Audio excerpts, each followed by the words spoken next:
बच्चों, हमने wave optics वाले चैप्टर में इंटरफेरेंस कर लिया था और इंटरफेरेंस में हमने यंग्स डबल स्लिट एक्सपेरिमेंट कर लिया था, फ्रेनेल बाइप्रिज्म कर लिया था।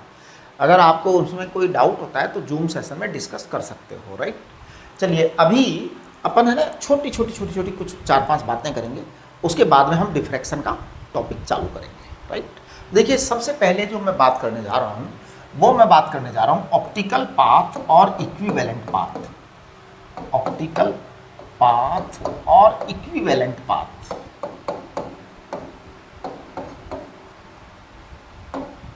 एक्चुअली इसका मतलब क्या है मैं बताऊं कि जैसे मान लो आपके पास में कोई 2 पॉइंट है और 2 पॉइंट के बीच में कोई मटेरियल भरा हुआ है, ग्लास है या पानी है या कुछ भी है 2 पॉइंट्स के बीच में, तो उसमें से अगर लाइट पास की जाए तो उसमें जितना टाइम लगेगा उतने ही टाइम में हवा में कितनी लाइट पास होगी, कितनी दूर कवर करेगा। तो हवा वाली जो डिस्टेंस होती है ना उसे इक्विवेलेंट पाथ कहते हैं। जैसे मान लो कि ये आपका सपोज ग्लास है या कोई मटेरियल है और मान लो इस मटेरियल की डिस्टेंस, इसकी लंबाई जो है मान लो d है, d है।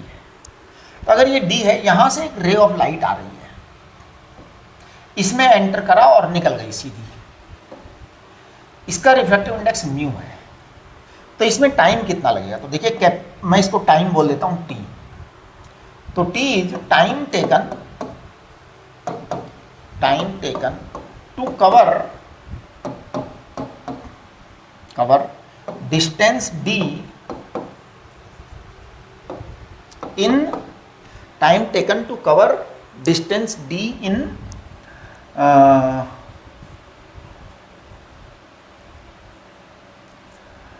मटेरियल है ना, इन ग्लास लिख लो, मटेरियल लिख लो, in material of refractive index mu, है ना। तो बताइए कितना टाइम आएगा। बेटा टाइम हमेशा होता है डिस्टेंस अपॉन स्पीड। अगर ये d डिस्टेंस है तो स्पीड कितनी होगी, स्पीड होगी c अपॉन म्यू, यानी कि इतना टाइम लग गया, म्यू इंटू d अपॉन सी, राइट। अच्छा, अब अगर हम इस मटेरियल को हटा दें और डिस्टेंस सेम लिख दें, है ना, तो t डैश इज टाइम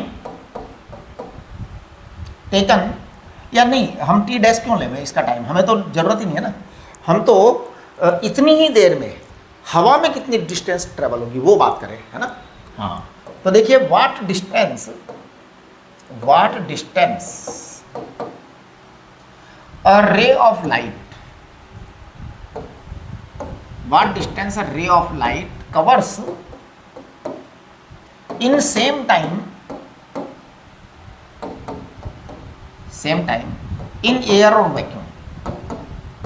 और वैक्यूम, एयर या वैक्यूम में कितनी देर में कितना डिस्टेंस ट्रेवल करेगी, मतलब उतनी डिस्टेंस में मतलब उतने ही टाइम में कितने डिस्टेंस ट्रेवल करेगी। तो देखिए टाइम तो हमारा फिक्स हो गया, तो देखो डिस्टेंस इन एयर, इसी को हम इक्विवेलेंट डिस्टेंस कहते हैं, ई, राइट। तो स्पीड इनटू टाइम,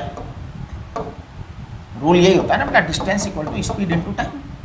तो देखिए distance equal to equivalent distance, है ना, इक्विवेलेंट ऑप्टिकल पाथ, इसको कहेंगे इक्विवेलेंट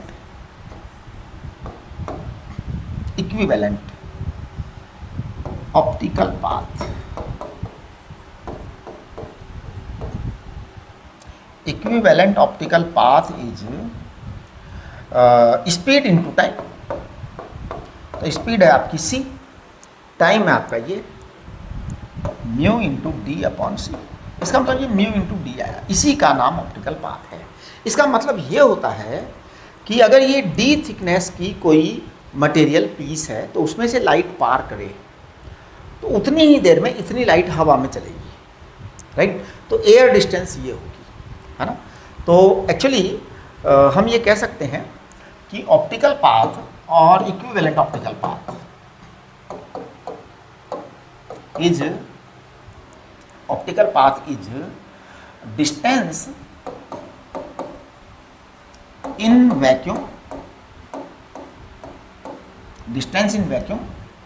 ट्रेवल्ड बाय लाइट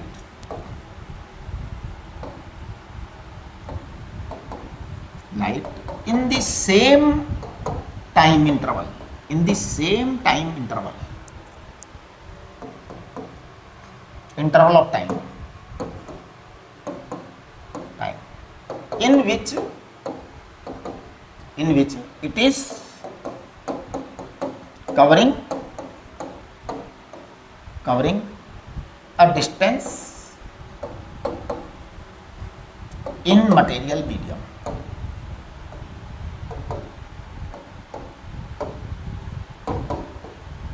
तो देखिए क्या बात है, बड़ी सिंपल सी बात है. Optical part is distance in vacuum travelled by light in the same interval of time in which it is covering a distance in material medium. जितनी देर उसको इक्विवेलेंट डिस्टेंस कहेंगे. देखिए हमने कहा D equivalent it is equal to mu into D, है ना. तो डी इक्विवेलेंट क्या है, एयर डिस्टेंस है, एयर डिस्टेंस है. तो distance in air in same time, distance in air और वैक्यूम, है ना.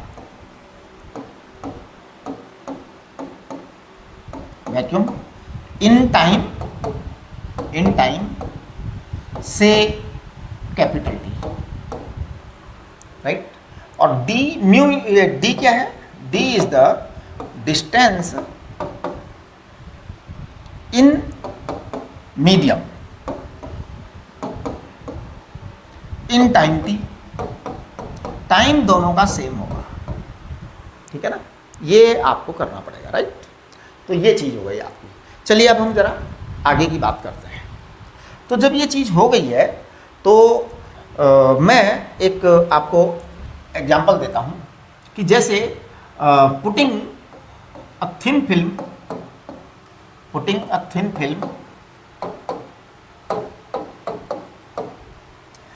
in between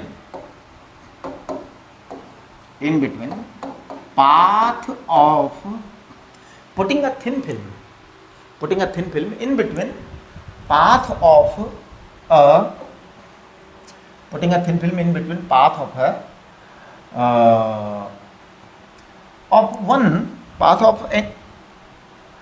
path of one interfering wave, है ना.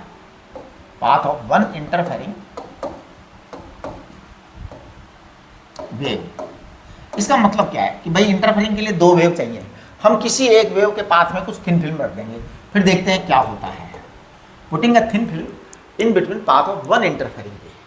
जैसे ये आपका मान लो एक सोर्स है, ये आपका मान लो दूसरा सोर्स है, ये S1 है, ये S2 है, दोनों कोहेरेंट सोर्स हैं. और इससे मान लो किसी डिस्टेंस पर कोई स्क्रीन रखी हुई है, स्क्रीन पर इंटरफेरेंस हो रहा है, राइट. कोई एक पॉइंट है जहाँ पर कोई फ्रिंज बन रही है, पता नहीं कौन सी बन रही है. ये लाइट यहाँ जाएगी और ये लाइट यहाँ से आएगी, राइट. तो दो रेज ऑफ लाइट आ रही हैं बेटा. हम किसी एक रे ऑफ लाइट के पाथ में, रास्ते में एक टी थिकनेस की हमने क्या रख दी, स्लिट, ये मतलब एक प्लेट रख दी टी थिकनेस की. तो एक टी थिकनेस की प्लेट रख दी, फिल्म रख दी.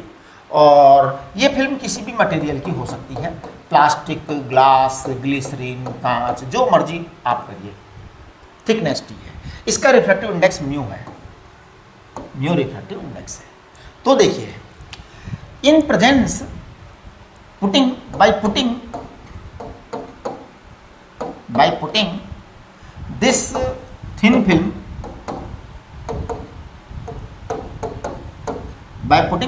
film actually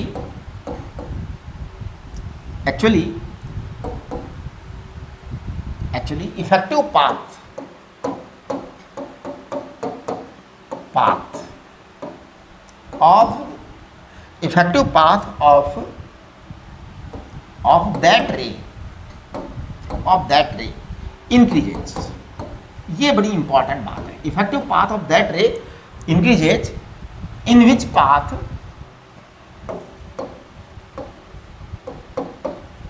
the film is placed. जिसके उसके अंदर पुट किया गया है ना, उसका पाथ बढ़ जाएगा. क्योंकि ये तो थिकनेस तो टी है, लेकिन अब हवा की डिस्टेंस तो बढ़ गई ना, ऑप्टिकल डिस्टेंस. तो डेल्टा एक्स्ट्रा पाथ गैप आ गया है, this is extra path gap, extra path difference.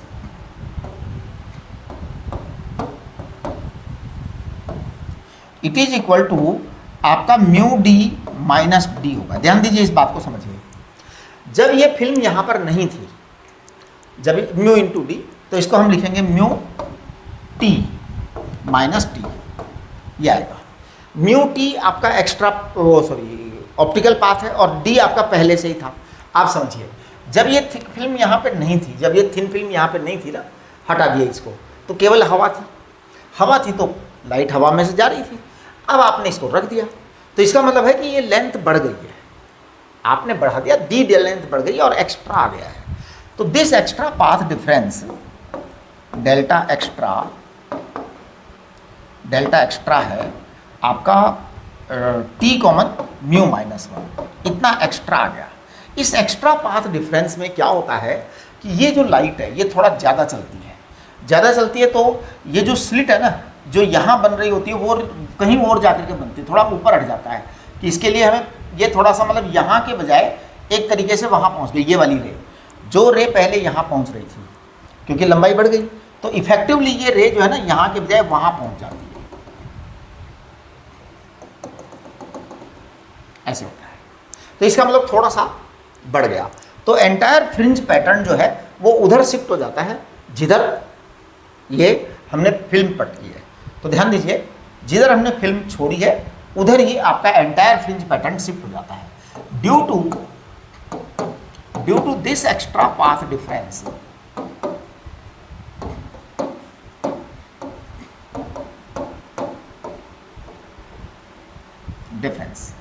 Entire fringe pattern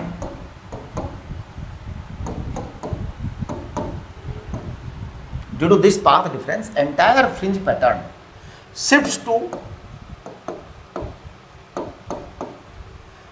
towards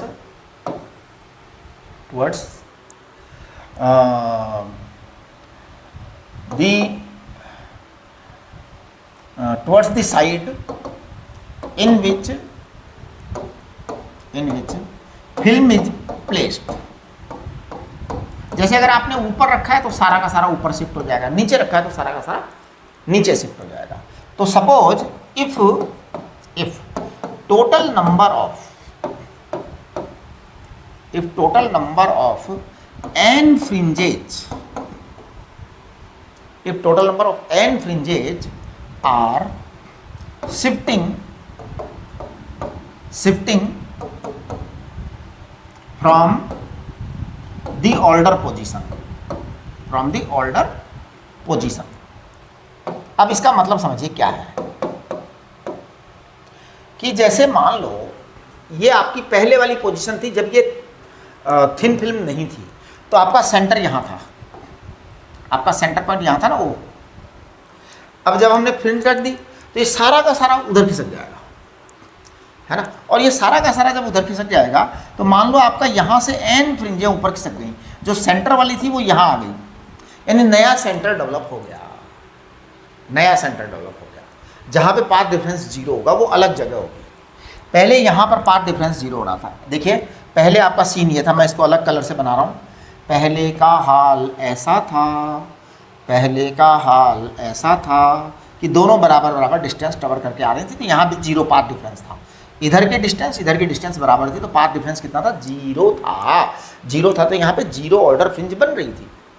अब हमने यहाँ पे सामान कुछ घुसा दिया, अब यहाँ पंगा हो गया। देखिए ये आप इसमें आ गया रास्ते में, तो रास्ते में जब ये चीज़ आ गई है तो अब यहाँ समस्या क्या हो गई है कि ये जो रे है ये वाली, ये ज़्यादा डिस्टेंस ट्रेवल कर रही है, इफेक्टिवली ज़्यादा डिस्टेंस ट्रेवल कर रही है। इसका मतलब पाथ डिफरेंस अब 0 कब होगा ये बताओ, क्योंकि ये ज़्यादा चल रही है। तो तब जब आप इसको ज़्यादा चला दो, भाई ये तो चल ही रही है ज़्यादा, इफेक्टिवली ज़्यादा हो गई है। ये ज़्यादा चल रही है या नहीं चल रही है वो नहीं है कहानी ये है कि इफेक्टिवली ज़्यादा हो गई है। तो इसका मतलब ये हुआ कि सच में ऐसा सीन बनेगा कि ये इसका कम डिस्टेंस भी इसके ज़्यादा डिस्टेंस के बराबर होगा, यानी इसका ज़्यादा डिस्टेंस जो है इसके कम डिस्टेंस के बराबर होगा, क्योंकि वो उसमें से जा रही है, रास्ते में से जा रही है, राइट। तो ये जो है ना इफेक्टिव होगा। जैसे मान लो एक नेशनल हाईवे पर गाड़ी चलाना, कि आप नेशनल हाईवे पर गाड़ी चलाइए, और एक आप है ना जो कच्ची सड़क पर गाड़ी चलाइए। तो कच्ची सड़क पर गाड़ी चलाने का जो डिस्टेंस होगा वो कम होते हुए भी जो नेशनल हाईवे की ज़्यादा डिस्टेंस है उसके बराबर हमारा खर्चा करेगा, उसके बराबर हमारा टाइम खाएगा, हमारी एनर्जी खाएगा, सब कुछ खाएगा। तो वो चीज़ है यहाँ पे, है ना। तो ये बात हो गई। अब देखिए इसमें क्या होगा, अगर एन जो है ना शिफ्ट हो गई वहाँ पे, तो हम कह सकते हैं then mu minus 1 into T बराबर एन लैम्डा होगा। म्यू माइनस 1 इंटू टी बराबर एन लैम्डा होगा। ये चीज़ आएगी। एन क्या है, मतलब लैम्डा तो पाथ डिफरेंस वो है, सॉरी वेवलेंथ है, और बाकी आपके पास में ये है। तो आपके पास में इससे आप इसका म्यू निकाल सकते हो, किसी भी मटेरियल का म्यू फाइंड आउट कर सकते हो। तो वो तो कोई खास बात है नहीं। देखिए mu minus 1 equal to N lambda upon T, अगर आपने एक बार निकाल दिया तो आपका म्यू निकल करके आ जाएगा 1 plus N lambda upon T. ये बहुत ही मतलब सिंपल सा एक मेथड है जिससे कि आप रिफ्रैक्टिव इंडेक्स पता कर सकते हैं किसी भी मटेरियल का। ठीक है, चलिए ये आपका हो गया। इसके बाद में हम बात करेंगे interference from the thin films. तो नेक्स्ट हमारा टॉपिक है, बड़ा इंटरेस्टिंग टॉपिक है। ओह सॉरी, देखो बेटा, इंटरफ्रेंस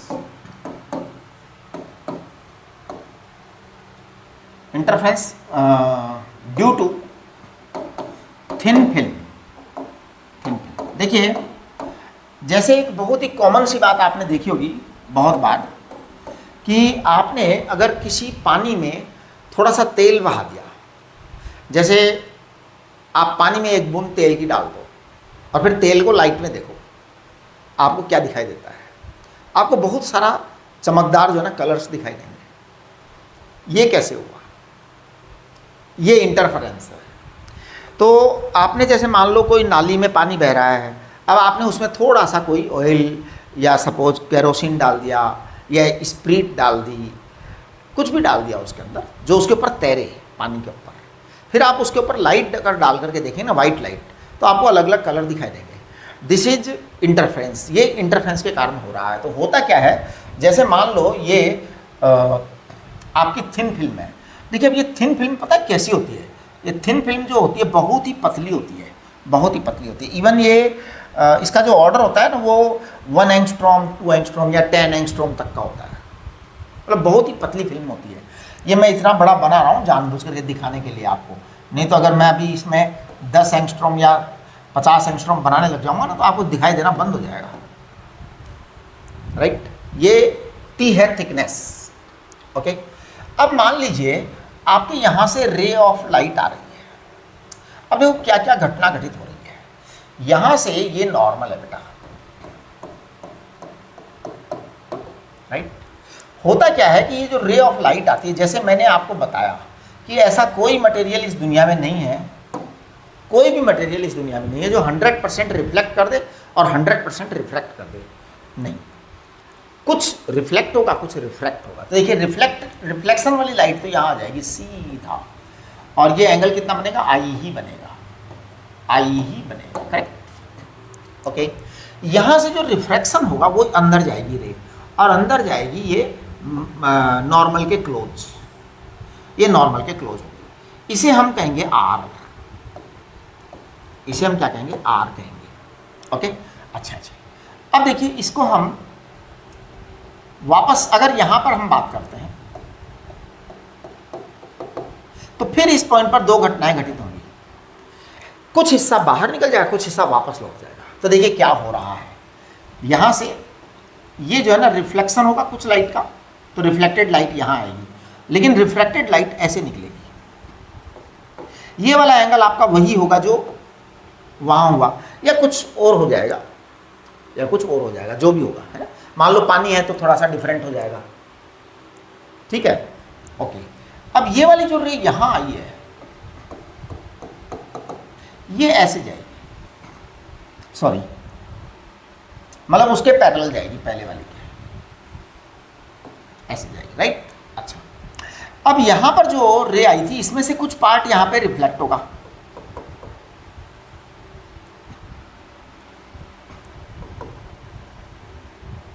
अब ये जो रिफ्लेक्ट हुई है ना, ये रे यहां से यूं जाएगी, ये दोनों पैरेलल होंगी, ये दोनों पैरेलल होंगी, राइट। Okay okay. एक्चुअली क्या होता है कि ये जो रे आई है इसके यहाँ दो हिस्से हुए, फिर यहाँ रह गई, यहाँ दो हिस्से हुए, फिर यहाँ रह गई, यहाँ दो हिस्से हुए, फिर यहाँ दो हिस्से हुए। अब होता क्या है कि कोई एक पर्टिकुलर जगह होती है आकाश में या कहीं पर भी इंसान की आँख में, हमारी आँख में ही जाएंगी, रेटिना होता है, रेटिना पर ये दोनों रेज पहुँचेंगी। अब ये दोनों रेज पहुँचेंगी तो होगा क्या कि कितनी रेज आती है ये बताओ इस दुनिया में, इस दुनिया में कितनी रेज आती है भैया? भैया अनकाउंटेबल रेज आती हैं बेटे, अनकाउंटेबल, हम काउंट ही नहीं कर सकते। ये तो मैं एक रे आपको निकाल के बता रहा हूँ, बाकी कोई कानून, कोई मतलब काउंटिंग है क्या? बहुत सारी हैं अनकाउंटेबल, 10⁻⁻ मेनी टाइम्स होती हैं रेज, है ना।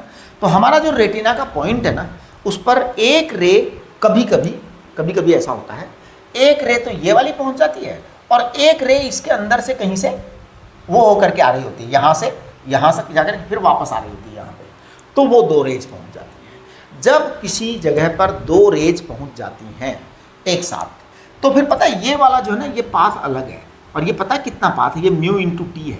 आपको मैंने बताया अगर मैं इसको नेग्लिजिबल मान लूँ, है ना, वैसे अगर आप इस हाइट को लेंगे तो ये आएगा cos r, ये आएगा cos r, है ना। तो ये अगर मान लो कोई डिस्टेंस है तो इसका डिस्टेंस ये cos r आएगा, अगर r एंगल है तो ये भी cos r आएगा, अगर ये वाली डिस्टेंस ले लेते हैं तो, है ना। तो एक तो ये μt और एक ये μt, μ/t। तो मैं पता है पाथ डिफरेंस किसको कहूँगा कि आपका पाथ डिफरेंस आएगा equivalent path difference, equivalent path difference.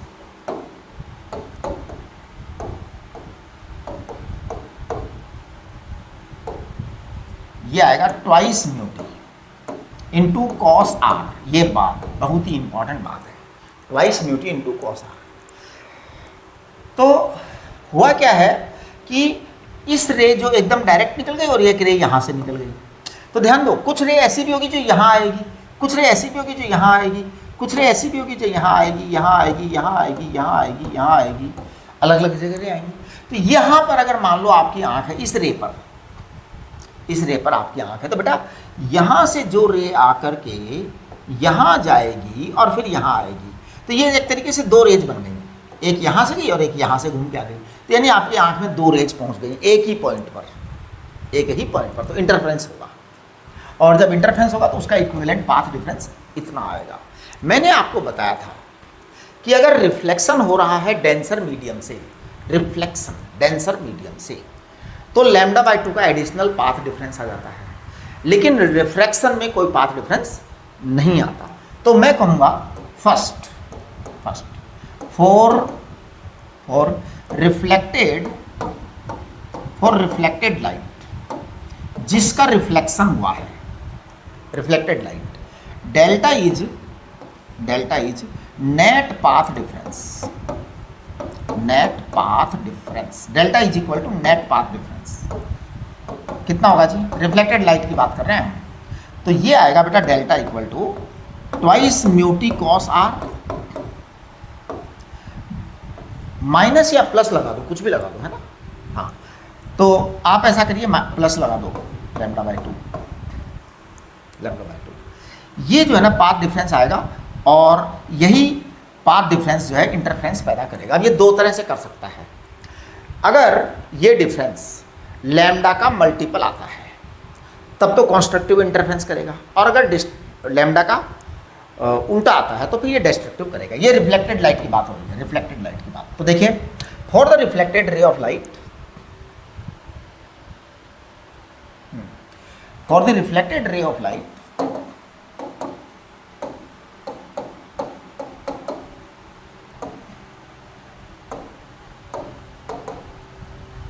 for the reflected ray of light,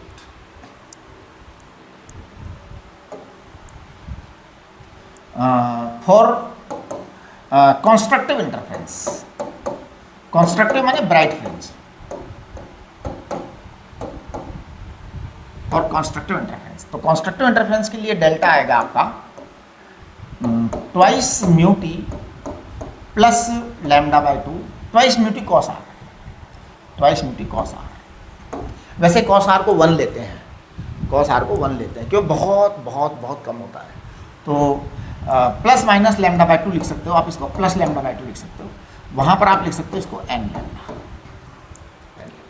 अब देखिए if cos R is nearly equal to 1, क्योंकि होता ही 1 है, वो बहुत ही कम होता है, तो आप क्या करेंगे इसको twice mu T equal to आप लिख देंगे N lambda minus lambda by 2।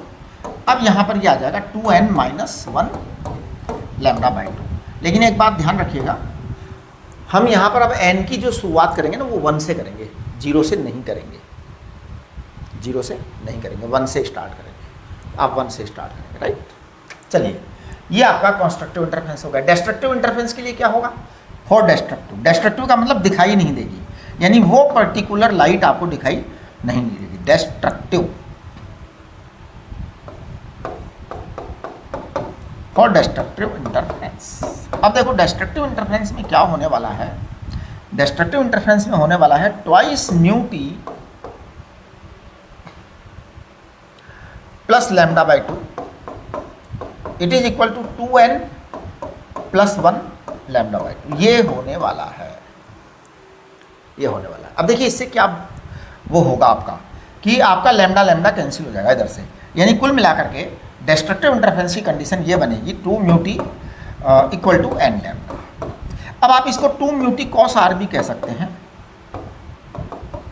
कभी कभी क्या वो आर का वैल्यू दे देते हैं 1 डिग्री आधा डिग्री, मतलब पता नहीं, तो आप क्या करेंगे उसको 2 mu T cos R N lambda. यानी कि आपको अगर कोई चीज़ डार्क बनानी है, डार्क फिल्म बनानी है तो ये कर दो, ब्राइट फिल्म बनानी है तो वो कर दो, करेक्ट। ये क्या है, रिफ्लेक्टेड लाइट के लिए बकवास हुई है। रिफ्लेक्टेड लाइट में क्या प्रॉब्लम हो रही है कि हमारे पास एक लैम्डा बाई 2 ऐड होके आ रहा है, ये एक इश्यू है। ये रिफ्लेक्टेड लाइट के लिए पाथ डिफरेंस आ रहा है, लेकिन अगर रिफ्रैक्टेड लाइट हो तो ये लैम्डा बाई 2 ऐड नहीं होगा। तो for the refracted light, refracted light क्या होगी, आधा मतलब उस साइड में निकल जाती है। For refracted light, reflected light के केस में आपको कुछ नहीं करना, twice mu T cos R it is equal to N lambda. ये कॉन्स्ट्रक्टिव इंटरफेरेंस होगा क्योंकि उसमें लैम्डा बाई 2 होता ही नहीं है, कॉन्स्ट्रक्टिव इंटरफेरेंस होगा बेटा। और twice mu T cos R equal to 2n plus 1 lambda by 2 या 2n माइनस 1 लैम्डा बाई 2 ले लो, 2n माइनस 1 लैम्डा बाई 2। ये आपका डिस्ट्रक्टिव इंटरफेरेंस होगा। यानी कि इसमें बड़ी इंपॉर्टेंट बात यह है डिस्ट्रक्टिव इंटरफेरेंस कि आपको ये ध्यान रखना पड़ेगा कि रिफ्लेक्टेड वाले में उल्टा गेम हो रहा है, कंस्ट्रक्टिव और वो बदल रहे हैं। रिफ्लेक्शन वाले में सही है, हमारा जो वो था ना इंटरफेरेंस का ओरिजिनल वही आ रहा है यहाँ पर, लेकिन यहाँ पे ये लैम्डा बाई 2 जा करके गड़बड़ कर रहा है, उल्टा कर दे रहा है कि जो कंस्ट्रक्टिव था उसको डिस्ट्रक्टिव का कंसेप्ट बना दे रहा है, जो कंसेप्ट डिस्ट्रक्टिव था उसको कंस्ट्रक्टिव का कंसेप्ट बना दे रहा है, राइट। चलिए ये हो गया। आगे हम बात करेंगे बिलेट्स डबल लेंथ, है ना, बिलेट्स लेंथ।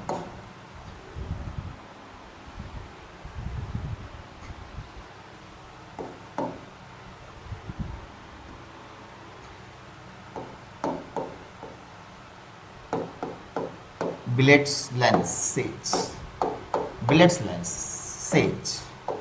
एक्चुअल में हम क्या करेंगे, एक्चुअल में होता तो ये एक ही लेंस है, लेकिन इस लेंस को काट करके 2 टुकड़े कर दिए जाते हैं एक ही लेंस को। देखो क्या करते हैं, जैसे ये एक लेंस है बेटा, समझने की कोशिश करना, ये एक लेंस है ना, और मान लीजिए कि यहाँ पर कोई ऑब्जेक्ट है, मान लो अब ये ऑब्जेक्ट आपका सपोज इतना है, इतना है।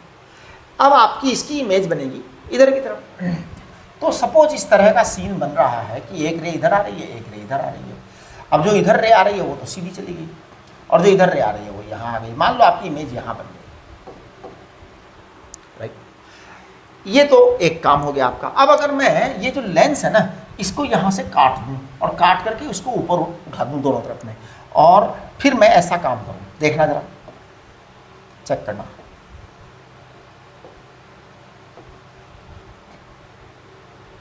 देखिए देखिए, बड़ा सिंपल सा है। अच्छा, एक चीज़ और है, एग्जाम में पता है क्या मुसीबत है कि सवाल देते हैं और बार बार फ्रीक्वेंट क्वेश्चन दिए जा रहे हैं ये इस कंसेप्ट पर, लेकिन नाम नहीं लेते। मतलब वो बिलेट्स लेंस बोलते नहीं है, वो क्या करते हैं, वो सवाल दे देते हैं और डायग्राम बना देते हैं, समझा देते हैं, स्टोरी सुना देते हैं, कहानी सुना देते हैं पूरी।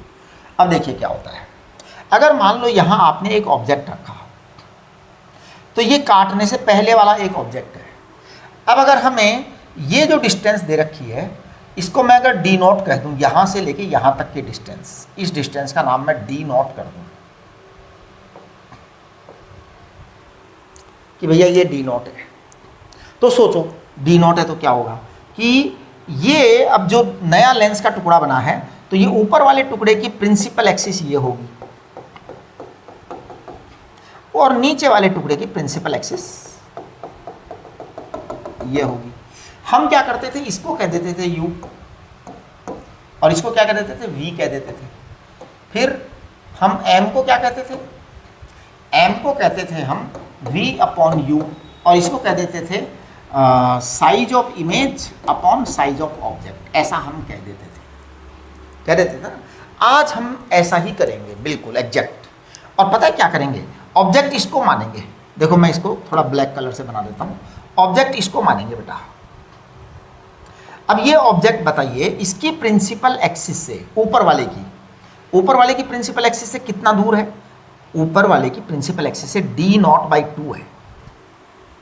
अच्छा, नीचे वाले की प्रिंसिपल एक्सिस से भी d0/2 है, d0/2 है। अच्छा, अगर इसकी इमेज जो है यहां मान लो बन रही है, सपोज इस जगह पे आके बन रही है, ओके, और सपोज मैग्नीफाइड है। ज़्यादातर हम मैग्नीफाइड ही रखते हैं जानबूझ करके, मतलब इस तरह का अरेंजमेंट करते हैं कि वो मैग्नीफाइड इमेज बने। तो देखिए क्या होने वाला है, होने वाला ये है कि इसके कारण, अब ये इधर है एक्सिस के, तो उधर बनेगी इमेज। तो इमेज मान लो यहाँ बन गई, सपोज ये आपकी प्रिंसिपल एक्सिस है और मान लो इसकी इमेज यहाँ बन गई, राइट। अच्छा, और इसी तरीके से इस लेंस के टुकड़े के कारण इमेज बनेगी। एक इमेज मान लो यहाँ बन गई, जितना दूर ये बनेगी ना बेटा उतना ही दूर बनेगी, जरा सा भी अंतर नहीं आएगा, राइट। यहाँ इमेज बन गई। अब ये दोनों जो इमेज बनी है ना, ये आपका S1 S2 है, दो कोहेरेंट सोर्स हैं, राइट। बीटा वो का वही होगा, बीटा का फॉर्मूला कभी नहीं बदलेगा। बीटा इक्वल टू क्या था, lambda capital D upon small d। Small d is distance S1 and S2, correct, okay. अब मैं देखना क्या लिख रहा हूँ, मैं बहुत जोरदार बात लिखूंगा और आपको तपाक से समझ में आएगी, तपाक से बहुत तेजी से समझ में आएगी आपको हो गया, हाँ सर आ गया। पता है क्या, अगर मैं यहाँ स्क्रीन रख देता हूँ, क्योंकि अब देखो एक मिनट, चलो मैं यहाँ थोड़ी जगह बना लेता हूँ। यहाँ मान लो मैंने एक स्क्रीन रख दी,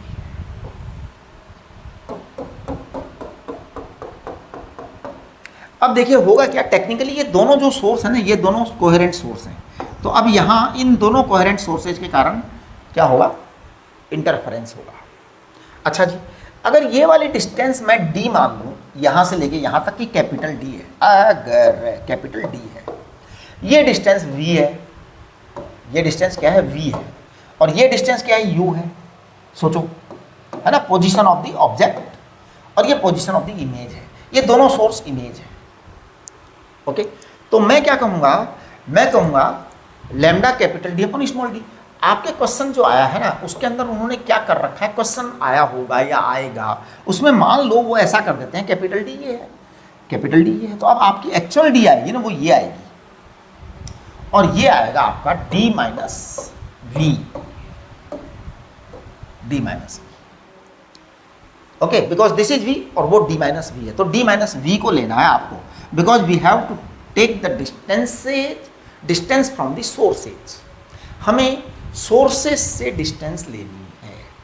ओके, ये आया। अब स्मॉल डी कितना आएगा, चलिए मैं स्मॉल डी डायरेक्ट लिख देता हूँ, आप लोग सोचना कि सर ने ऐसा क्यों लिखा, है ना, बहुत मजा आएगा, बहुत मजा आएगा।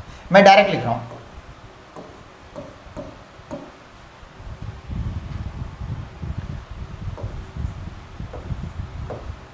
ये लो जी, ये मैंने लिख दिया।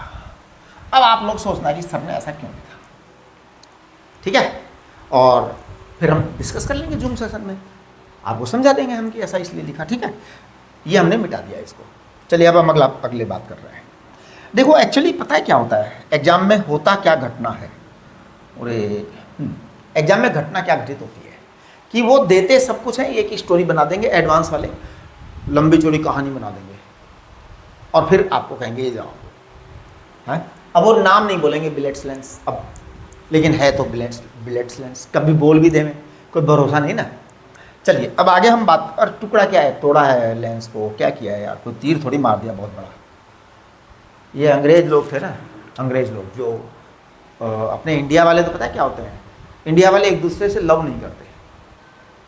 इंडिया वाले लोगों की सबसे खास बात होती है कि लव भी जो है ना, जैसे लोगों के अफेक्शन, एक दूसरे से स्नेह रखना, ये चीज़ इंडिया वालों में होती भी है ना, तो किसी न किसी उसके प्रति होती है, कोई ना कोई उनके सेल्फिशनेस होती है, इसलिए होता है।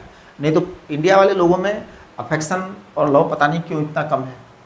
ये क्या करते हैं, अगर किसी ने जरा सा काम कर दिया ना, उसका नाम लगा देते हैं उसके ऊपर, किसी साइंटिस्ट ने उसका लेवल दे देते हैं, है ना। हमारे यहाँ तो इंडिया में बड़े बड़े लोगों ने काम किया, उसका नाम ही नहीं हुआ, ठीक है। तो ये चक्कर है थोड़ा सा। चलिए अब हम बात करेंगे एल लॉयड्स मिरर। अब देखो ये एल लॉयड्स मिरर है, ये भी आदमी का नाम है, और इन्होंने क्या किया, कुछ भी नहीं किया, इतना सिंपल काम करके, और फिर है ना जो उसको हमेशा हमेशा के लिए क्या बना दिया, अमर बना दिया, एल लॉयड्स मिरर।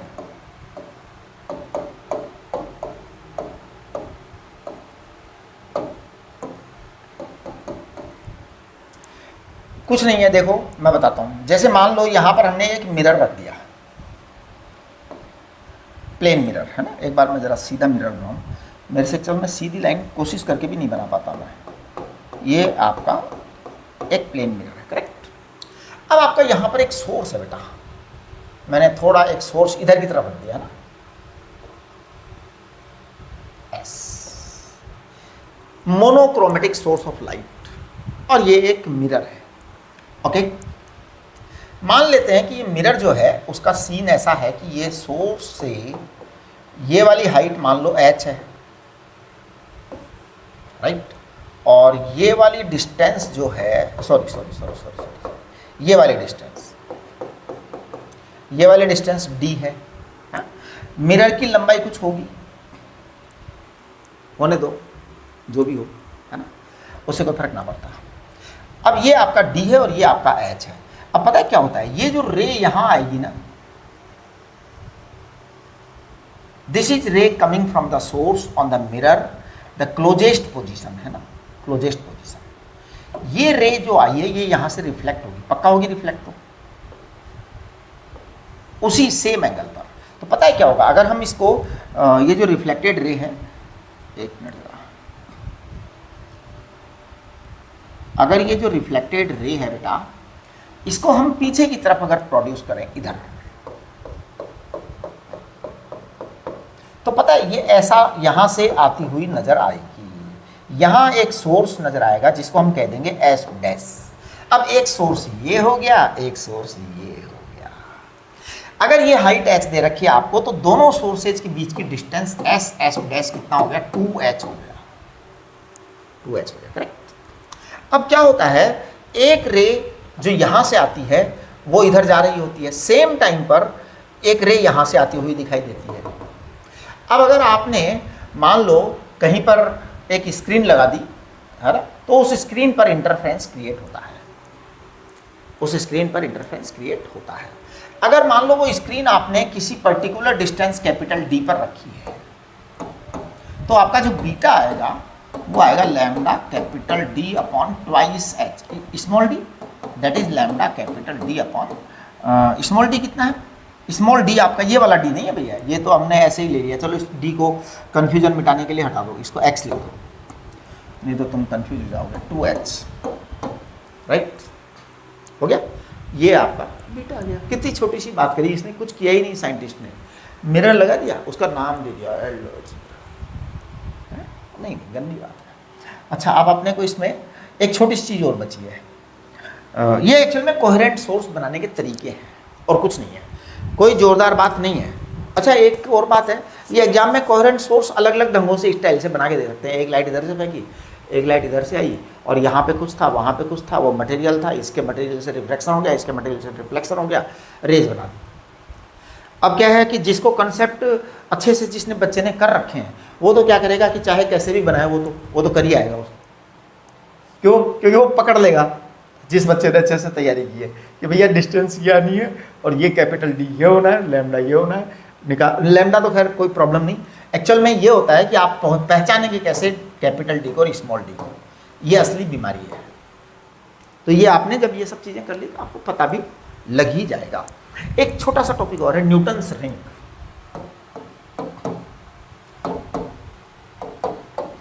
अब देखिए, ये न्यूटन साहब का काम है, न्यूटन्स रिंग, या पता नहीं न्यूटन को थोड़ा सा ज़्यादा ओवर रेस्पेक्ट देने के लिए लगा दिया हो उनका नाम, पता नहीं। अब अपन को क्या पता न्यूटन ने किया किसने किया, अपन ज़्यादा इसमें दिमाग नहीं लड़ाते हैं। मेरे को तो वैसे ही जो है ना, ये अंग्रेज़ लोग ज़्यादा पसंद नहीं है। आप जानते हो अंग्रेजी मेरे को पसंद नहीं होती, अंग्रेज़ लोग कैसे पसंद होते हैं? अरे ये इनको मतलब क्या लैंग्वेज बनाई है? हाँ, ऐसा नहीं है। मतलब अब देखिए, अगर आदमी इंटेलिजेंट है, जीनियस है, तो हमें उसका रेस्पेक्ट करना चाहिए। जीनियस इंटेलिजेंट का रेस्पेक्ट होना ही होना चाहिए, उसको मिलना ही मिलना चाहिए। लेकिन ये लोग क्या करते हैं, ये लोगों ने सारा का सारा कहीं से मतलब लगाया और उस पर लेवल अपना लगा दिया, नोबेल प्राइज़ दे करके। ये एक प्राइज़ खड़ा किया लंबा चौड़ा, नोबेल प्राइज़। और पता है नोबेल प्राइज़ छाँट छाँट करके देते हैं, मतलब वहाँ पे एक बहुत अच्छे आदमी को नोबेल प्राइज़ नहीं मिलेगा। नोबेल प्राइज़ का हाल ये है, बराक ओबामा को नोबेल प्राइज़ दे दिया जिस समय वो अमेरिका का इलेक्शन जीता था पहले ही साल। अब वो क्यों दे दिया, क्या नहीं दे दिया, आज तक किसी को समझ में नहीं आया। ऐसे ही है। चलो, तो देखिए आप क्या है, ये एक ज़मीन है, ग्राउंड है। न्यूटन्स रिंग क्या है मैं समझा रहा हूँ।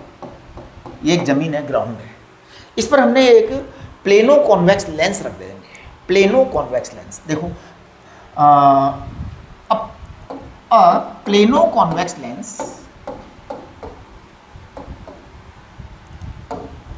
Plano convex lens of plano convex lens of very big radius of curvature, a plano convex lens of very big radius of curvature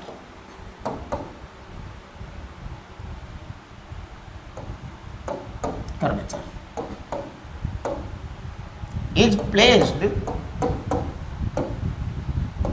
on a plane reflecting surface, plane reflecting surface। ये बड़ी important बात है, plane reflecting surface, यानी कि ये एक plane reflecting surface है। अब हम क्या करेंगे, एक बहुत बड़ा कांच का गोला लेंगे, बहुत बड़ा गोला, उसमें से एक छोटा सा पीस काट देंगे। जैसे कांच का गोला लिया, बहुत बड़ा गोला लिया, और अब इसमें से क्या करते हैं, इस बहुत बड़े गोले में से जरा सा पीस काट देते हैं, काट दिया, और बाकी को बंद कर देते हैं। फिर इसको काट करके उठा के लाके यहाँ रख देंगे। तो देखो मैंने काट दिया ना, यहाँ पे मैंने बड़ा गोला लिया, काट दिया। अब इसको मिटा देता हूँ, इसको उठा के यहाँ लाना है ना बेटा, हाँ, इसको उठा के यहाँ ले आता हूँ, कटे हुए टुकड़े को। देखो मैं लिख रहा हूँ यहाँ पे, मतलब ला क्या रहा हूँ, मैं ट्राई कर रहा हूँ बेटा। अच्छा डायग्राम तो बना नहीं पाता, आप लोग जानते हो मेरे को, ठीक है क्या? चलेगा। ये आपका वो वाला लेंस है जिसको हमने काटा था। अब हम यहां पर कोई सोर्स ऑफ लाइट लगा देते हैं, सोर्स ऑफ लाइट लगा दिया। अब पता है क्या होता है, यहां पर एक घटना घटित होती है कि एक लाइट रे मान लो कहीं से आ रही है, कहीं से आ रही है। तो ये यहाँ से पार्शियली रिफ्लेक्ट हो जाती है और फिर पार्शियली रिफ्रैक्ट होती है और फिर यहाँ जाती है। ये जो होती है ना यहाँ वाली, ये तो चलती रहती हैं, वो कोई मतलब नहीं है उनसे। एक्चुअल में ये एयर फिल्म बन जाती है यहाँ पर क्या बन जाती है, एयर फिल्म बन जाती है। एयर होने यहाँ पे देखो हमने ऐसा रखा तो एयर बन जाएगी। थोड़ा बड़ा बनाऊँ क्या मैं ये वाला, ये थोड़ा मैं चलो इसको बढ़ा देता हूँ, ऐसे बड़ा बना दिया जानबूझ करके, केवल आपको दिखाने के लिए बड़ा बनाया, सच में बड़ा नहीं होता है, सच में तो बड़ा पतला सा होता है। ये देखो ये एयर है, बस ये एयर ही कमाल करती है, क्योंकि ये जो है ना यहाँ वाला और यहाँ वाला ये तो सेम रे निकाल देते हैं, लेकिन क्या होता है ये यहाँ से जो रिफ्लेक्शन होता है वो कमाल का होता है। तो यहाँ से एक रे आई, यहाँ से रिफ्लेक्शन हुआ, फिर यहाँ से रिफ्लेक्शन हुआ, फिर रे यहाँ गई, फिर यहाँ से ये चीज़ आई और फिर वापस निकल करके यहाँ आ गई। तो यहाँ पे फिर अलग अलग काफ़ी सारी रेज आती हैं, बहुत सारी रेज, तो एक ही जगह पर दो रेज पहुँच जाती हैं। वहाँ पर क्या होता है, इंटरफ्रेंस होता है। और देखिए क्या होता है, पाथ डिफरेंस की कैलकुलेशन बना रहा हूँ मैं। ये जो एयर फिल्म बन गई है ना, यहाँ पर एयर फिल्म बन गई, इसका मैं एक छोटा सा क्रॉस सेक्शन व्यू ले रहा हूँ। देखो ना, ये एक अप्रोक्सीमेट हमारी एयर फिल्म बन गई है। ध्यान दीजिए, ये जो है, ये बेटा जो है ना बड़ा सारा स्फीयर का टुकड़ा है, इसकी रेडियस ऑफ कर्वेचर है, क्योंकि हमने बिग लिया है तो बिग रेडियस ऑफ कर्वेचर होती है, तो ये लगभग प्लेन सरफेस बन जाती है। क्या बन गई है, लगभग प्लेन सरफेस बन गई है। यानी हम इसको कर्व्ड नहीं मानेंगे, हम ये मानेंगे कि ठीक है, मतलब वैसे ही है, स्ट्रेट ही है, जैसे धरती माता। अब धरती माता बहुत बड़ा गोला है, तो हमें धरती माता की जो सरफेसेज है, जो सरफेस है जिस पर हम चलते हैं, वो क्या दिखाई देती है, प्लेन दिखाई देती है, कुछ हुआ ही नहीं, है ना। तो वो धरती माता का काम है। ये आपका थीटा मान लेते हैं, थीटा मान लिया है ना। अब अगर मैं यहां से लेके यहां तक की बात करता हूं, तो मैं इस थिकनेस को मान लो कह सकता हूं टी, इस थिकनेस को क्या कह सकता हूं, टी। और ये जो डिस्टेंस है ना, इसको मैं कह सकता हूं एक्स कह सकता हूं इस डिस्टेंस को। जब मैं इस डिस्टेंस को एक्स कहता हूं और इस डिस्टेंस को थिक कहता हूं, तो मैं कह देता हूं theta equal to T upon X. इसका मतलब टी क्या है, टी है थीटा इंटू एक्स, ये हो गया टी, करेक्ट। आपके पास में टी बराबर थीटा इंटू एक्स हो गया। थीटा फिक्स है एक फिल्म के लिए, क्योंकि आपने रखा है ग्लास ऐसे, आपने ग्लास को ऐसे रखा तो फिक्स एंगल बनेगा। क्यों, हमने उसको बड़ी लेंथ, बड़ी रेडियस ऑफ कर्वेचर वाला दिया है, बड़ी रेडियस ऑफ कर्वेचर, इसका मतलब प्लेन बन जाएगी सरफेस, राइट। ये आपका टी, ये वाली थिकनेस आ गई। ये जो थिकनेस है, this thickness is responsible to create the path difference. Okay, अब एक्चुअल में क्या हो रहा है कि ठीक है, इस थिकनेस के कारण पाथ डिफरेंस क्रिएट हो रहा है, वो तो बात क्लियर हो गई। लेकिन होता क्या है वास्तव में कि ये जो लेंस है ये क्या काम करता है। आप कहोगे सर केवल एयर के कारण अगर पाथ डिफरेंस क्रिएट हो रहा है तो ऊपर जो लेंस रखा है उसका क्या यूज है। एक्चुअल में सच बात यह है कि इस एयर के कारण पाथ डिफरेंस क्रिएट नहीं होता है। एयर के कारण तो केवल हमें एक रिफ्लेक्शन का आइडिया, मतलब रिफ्लेक्शन का वो कहते हैं ना बेस मिलता है, ग्राउंड मिलता है कि रिफ्लेक्ट होकर के आए रे वापस।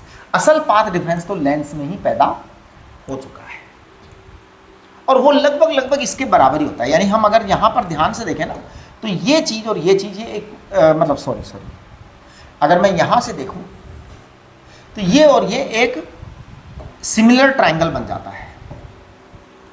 देखो इधर दिखा देता हूँ, ये अगर स्ट्रेट लाइन मान लो तो एक सिमिलर ट्रायंगल बन जाएगा ना। इसको स्ट्रेट लाइन मान लोगे तो देखो ये जैसे चीज़ है, अगर आपने ये बना दिया दोनों सिमिलर ट्रायंगल है तो इसका मतलब एक्चुअल में जो पाथ डिफरेंस होता है ना वो लेंस में ही पैदा हो चुका होता है। हवा कोई कंट्रीब्यूशन पाथ डिफरेंस में नहीं करती है। हमें इंटरफेरेंस के लिए पाथ डिफरेंस इंपॉर्टेंट होता है। तो इंटरफेरेंस के लिए क्या इंपॉर्टेंट होता है, पाथ डिफरेंस इंपॉर्टेंट होता है। तो कुल मिलाकर के जो डेल्टा आएगा पाथ डिफरेंस वो आएगा mu into T. Mu into T यानी mu into theta into x, ये पाथ डिफरेंस आएगा। अब आप यहाँ पे ध्यान दीजिए, यहाँ जो ये सीन आ रहा है इसमें यहाँ से रिफ्लेक्शन हो रहा है, यहाँ से रिफ्लेक्शन हो रहा है, तो होगा क्या, पाथ डिफरेंस में λ/2 ऐड हो जाएगी। तो एक्चुअल जो पाथ डिफरेंस आएगा ना वो ये आएगा। तो it is the path difference lens वाला है ना। अब पाथ डिफरेंस आएगा एक्चुअल पाथ डिफरेंस आएगा mu theta into x plus λ/2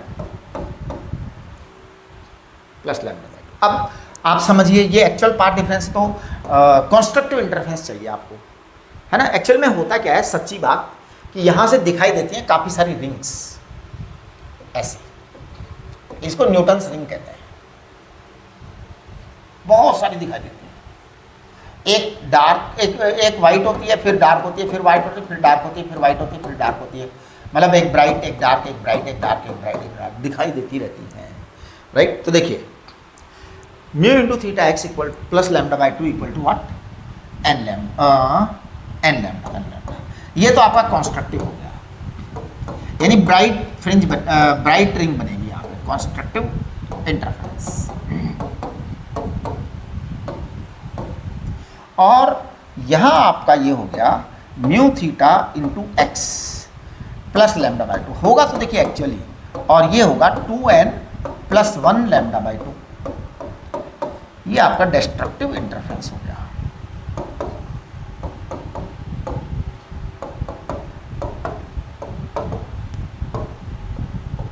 right, ये चीज़ जो है ना असल चीज़ है, बस ख़त्म। इस तरह से वो अलग अलग तरीके से बना सकते हैं, राइट। एक चीज़ और बता दूं मैं आपको, लेसर जो है ना, ये भी बहुत हाई क्वालिटी के कोहेरेंट सोर्सेज होते हैं, है ना। हाँ, ये बड़ी इंपॉर्टेंट बात है। Lasers are very high quality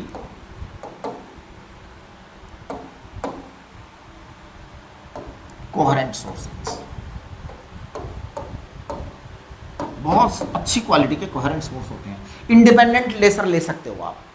laser light में जैसे ये आपने लेसर 1 लिया और ये आपने लेसर 2 लिया, दो अलग अलग लेसर हैं और इंडिपेंडेंट हैं।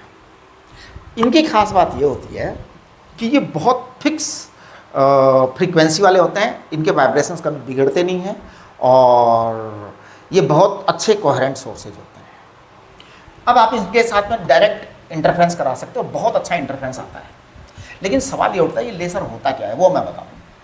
एक्चुअल में लेसर टर्म है ना, इसकी फुल फॉर्म क्या है, देखो लेसर है ना, एल माने लाइट एम्प्लीफिकेशन, ए माने amplification, light amplification by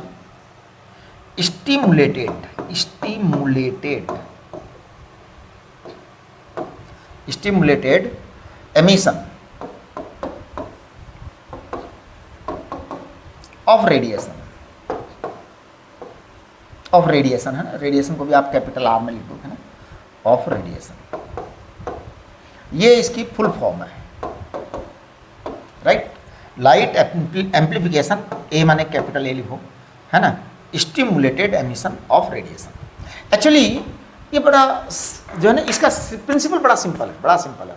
laser बनाने का प्रिंसिपल तो हमेशा ही सबके इजी होते हैं। देखो हमने आपको कितनी सारी फिजिक्स पढ़ा दी, प्रिंसिपल तो सारे इजी हैं, उसको जब लैब में करते हैं तब असल काम की बात है कि वो अरेंजमेंट करने में बड़ा जोर आता है। प्रिंसिपल तो सारे इजी होते हैं। तो देखिए क्या होता है लेसर बनाने के अंदर, सबसे सिंपल लेसर आपको मैं बनाना बताता हूँ, कुछ नहीं करते। एक डिस्चार्ज ट्यूब लेते हैं, हीलियम नियॉन लेसर,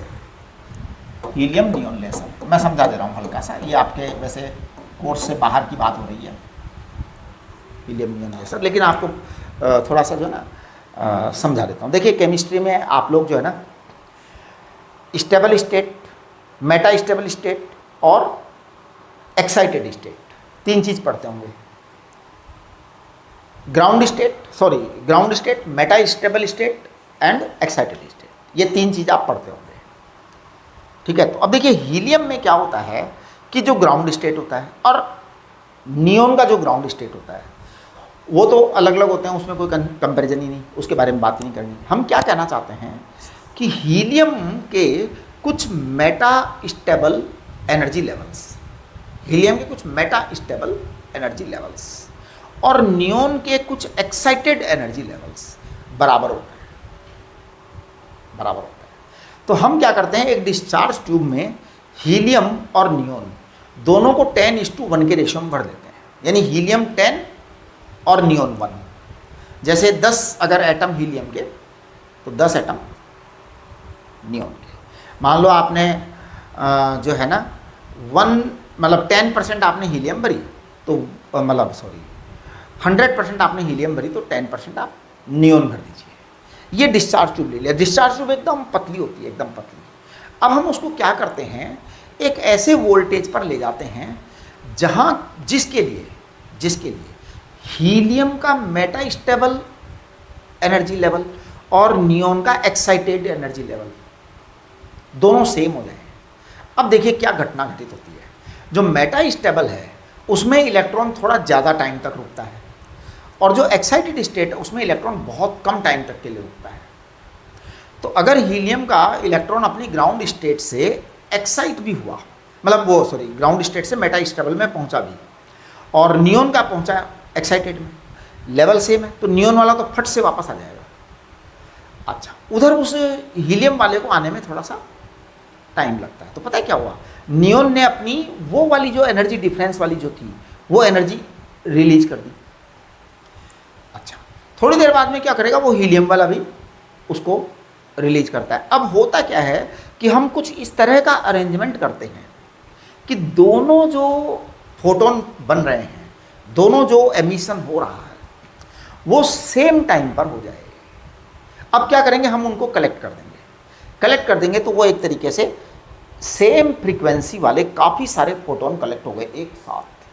और जब इस तरह से हमने स्टिमुलेट करके और सेम एनर्जी वाले काफ़ी सारे फोटोन बना डाले और एक साथ हमने कलेक्ट कर दिए, तो वो क्या बन गया, वो लेसर बन गया। और वो लेसर बन करके उसके अंदर क्या है कि सारे के सारे सिमिलर वाले होते हैं, तो बढ़िया इंटरफेरेंस बनता है, बहुत ही स्टेबल और सस्टेंड इंटरफेरेंस बनता है लेसर्स से। ठीक है, चलिए तो आज की बात अपन पूरी कर लेते हैं और अगला टॉपिक हमारा आएगा डिफ्रैक्शन पर, और उसके बाद अगला टॉपिक आएगा पोलराइजेशन पर। लेकिन जो है ना, नोट्स बना दिया करो। ठीक है, ओके, नमस्ते।